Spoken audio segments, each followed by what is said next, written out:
Okay, so this is our second video on the Fairchase G2. This is going to be more of a full breakdown and also maintaining, greasing, cleaning, anything else, the nuts and bolts of the reel and what you might need to know in order to do that. If you're just switching the bearing from left to right or removing the spool for loading backing or anything like that, we do have another video that's a little bit shorter. Cuts right to the chase, and you can find that on our YouTube channel. But again, we're going to take you through this one real quick. The only tools we'll need is a small Phillips head screwdriver, our little grease tube, which we supply, the Allen key, which is supplied. And what we're going to do, like before, we're going to pull that cap off at an angle. The center cap's going to pull off. Again, this is different than the 6/8 and the 9/12 in that this has a collar that doesn't rotate and holds down on the shaft, which holds the spool in place. So we'll take our Allen key, and in the set screw on the side here, we'll find that head of that Allen, and we'll simply rotate it counterclockwise, which will loosen it, and we'll take that collar off, just like so. Now the spool will lift off. Keep in mind, we've got these little clicker detents back here. From here, we've got our one-way bearing. That can come off. There's a washer underneath it. That can come off. And then our clicker gear can come out. And now what we're left with are the spring and pawls and their covers. So you're going to notice on these caps, there's a little hole right in the rooster's eye. It's a little hard to see on these black caps, but you can grease these clickers. It's in the perfect location for where the grease needs to go. And that's part of the reason we supply this little grease tube. Simply, you just push the grease tube right up against that hole and press and just get a little bit of grease, and you'll see it might start to ooze out of here a little bit. You don't need too much. Just a little bit goes a long ways. Then what I like to do is just wipe some of the excess off. It won't hurt being there, but just for aesthetics. That's one way you can grease the clicker without removing the covers. It's a real simple way to get in there and add some grease shaft. To clean these, if you need to do a removal because maybe you got sand in there or you just want to do a seasonal maintenance on this or something, these two screws, which I'll show you, can be removed from the clicker gear.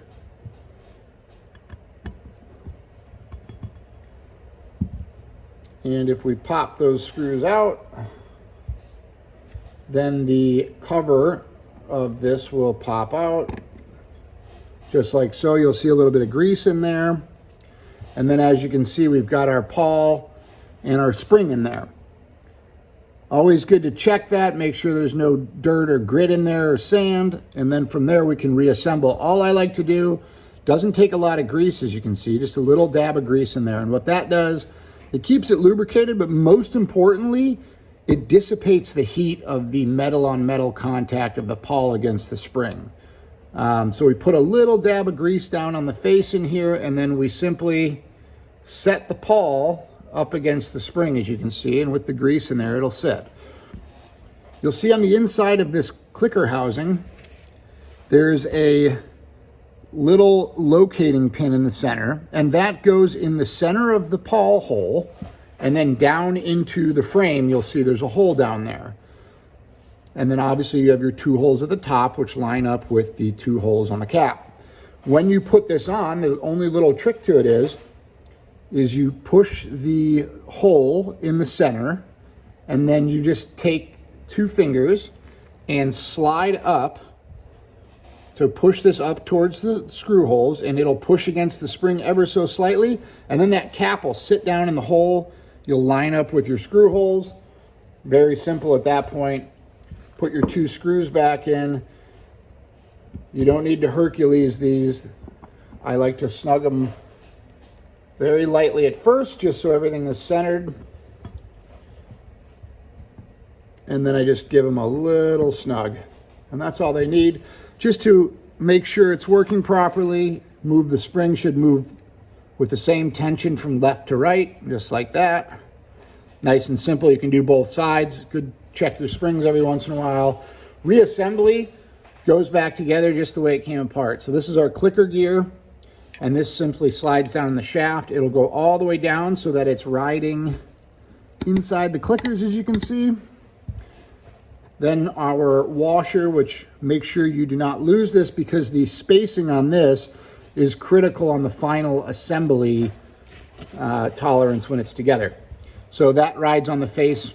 And then depending on what hand retrieval, we're gonna set this up for left-hand retrieve.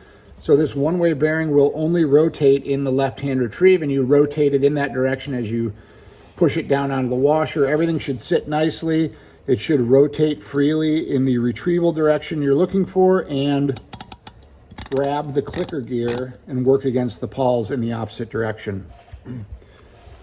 It is helpful from time to time, the center of this bearing, this is a stainless steel bearing with stainless steel rollers, so you can wipe it out. Sometimes I'll take a towel like this, and I'll run the towel, paper towel, whatever it may be, right through the bearing, and then you can rotate the bearing and you'll see it'll leave some grease on there. And then with your little bit of grease, I put a little bit on my finger and just rub it around the shaft of the clicker gear. Doesn't take a lot, a thin layer is fine. And then I reinstall the bearing just like that. And then because I'm a neat freak, I just like to clean the top of it. At that point, all we have to do is reassemble the spool. So the spool has these little clicker springs in it. There is grease in there, which helps hold them in and also lubricate them. You can pull these springs out, like so, and re-grease if needed. If you don't want the clickers on the retrieval, which some people don't prefer, you can just remove those and leave them out entirely. Then when you wind in, it'll just be a smooth retrieval instead of having that audible click. But reassembling, there's a flat spot on your side of your bearing race. There's also a flat spot inside the spool. We're just gonna match those up. And as the spool comes down, you're just gonna watch the little detents on the bottom of the spool just to make sure they make nice contact, and it should go straight down all the way so that you're flush here, and also looking at the top of it, you should be flush almost from the washer to the center of the clicker gear. At that point, I like to leave it sitting there, keep it down. It should make a little noise going this way if you have the clicker detents in, and then give you your loud click on the outbound. Putting the collar back on, pretty straightforward. The collar has this set screw as I showed you before, and I do like to grease this because I don't like to worry about anything getting in the threads of the stainless steel screw. So I'll put a little bit of, I'll take the screw out a little bit, I'll add a little bit of grease to it where I can, on both sides of this hole where the threads are. And it's okay if there's a little excess grease and you rub it around there. If you want, because you took it off easily, it's sometimes helpful to put the tool back in the screw as you're reassembling it, so you don't have to worry about finding it. In this case, I backed the screw out a little bit, so we'll just leave it. But the collar goes back down, and it just sits, and it should sit relatively flush to this pin here. The trick to this now is you've got it all set. You don't need to put a lot of pressure down on this collar when you tighten it. I usually just set my hand on it, and the weight of my hand is enough. And then I take the collar screw and I tighten it. And it does not require a lot of tightening. You don't want to over tighten this or strip it. It's just simply to squeeze on that collar and hold it all together. Once we've done that, you should see that it's all together nice. It rotates freely in the retrieval and it clicks on the outbound. We're pretty much done with this. If for some reason it was a little tight on your retrieval, you can go ahead and just loosen the screw again, raise the collar ever so slightly and retighten it. You've got some playroom. This is for adjustability. You can tighten it down even more if you like, if you prefer that. If you prefer a little bit more free retrieval, then go ahead and move that out. You don't want too much play. You want these to stay pretty much flush right down in here. But other than that, you're pretty much set to go. Putting this cap back on, I like to put a little bit of grease on the O-ring, and I'll also grease the inside of this cap just a little bit.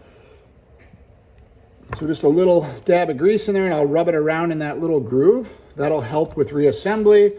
It'll also help with water intrusion.